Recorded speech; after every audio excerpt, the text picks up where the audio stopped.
भोजपुर में पान मेला सह कृषि प्रदर्शनी का भव्य शुभारंभ।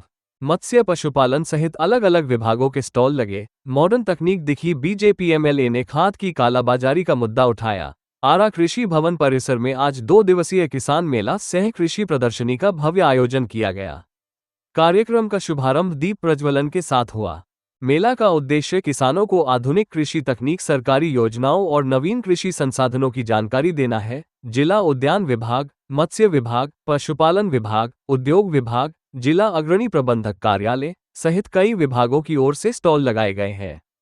इसका अतिथियों ने निरीक्षण किया। इसके अलावा आस्था घरेलू आचार, कृषि विज्ञान केंद्र, कृषक हित समूह, मिलेट्स प्रोसेसिंग इकाई, शहद उत्पादन, जैविक खाद, महिला खाद समूह, मिट्टी जांच, गन्ना विकास, पौधा संरक्षण और विभिन्न फसलों की प्रदर्शनी के स्टॉल भी आकर्षण का केंद्र रहे। मेला में आधुनिक कृषि यंत्रों की प्रदर्शनी भी लगाई गई, जहां किसानों को यंत्रों के उपयोग और फायदा की जानकारी दी गई।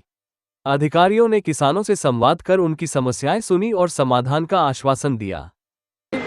वो कमियां हैं, उस पर भी ध्यान है, लेकिन प्रोत्साहन इसलिए देना है कि ये चीजें अब धीरे धीरे आगे बढ़ें। इन सब चीजों से हटके हम लोग अपना खेती। आपने भी स्टॉलों से खरीदा है सामान? हाँ, खरीदा है। क्या खरीदा है? अचार? क्यों नहीं खरीदेंगे? हमारी उम्र 72-73 हो गई। अब इस उम्र में यदि कहीं मिल जाए बढ़िया चीज, जो हम लोगों को पहले बचपन में मिलता था, चबेनी खाते थे, या जो अनाज घर में पैदा होता था, वो सब हम लोगों के घूरा वाले खाद से पैदा होता था। आज जो हम खा रहे हैं वो कहीं ना कहीं दूसरे तरह के खाद का प्रयोग जो किया जा रहा है, उसमें जो हम दे रहे हैं, तो कहीं ना कहीं वो उतना शुद्ध नहीं रह जाता है। इसलिए हमारा प्रयास जगह को ले जा रही है। हमारा कृषि बहुल्य क्षेत्र है और किसी भी प्रकार का अगर कोई समस्या या कालाबाजारी को लेकर शिकायत है, उस पर कड़ी कार्रवाई की जाती है। मैं ये भी बताना चाहूँगा कि लगभग पिछले विगत 1.5 महीने में 500 से अधिक हमारे दुकानों की जांच भी गई है और 22 हमारे खाद विक्रेताओं को हम लोगों ने ब्लैकलिस्ट भी किया है परमानेंटली, अगर जहाँ पे शिकायत आई है।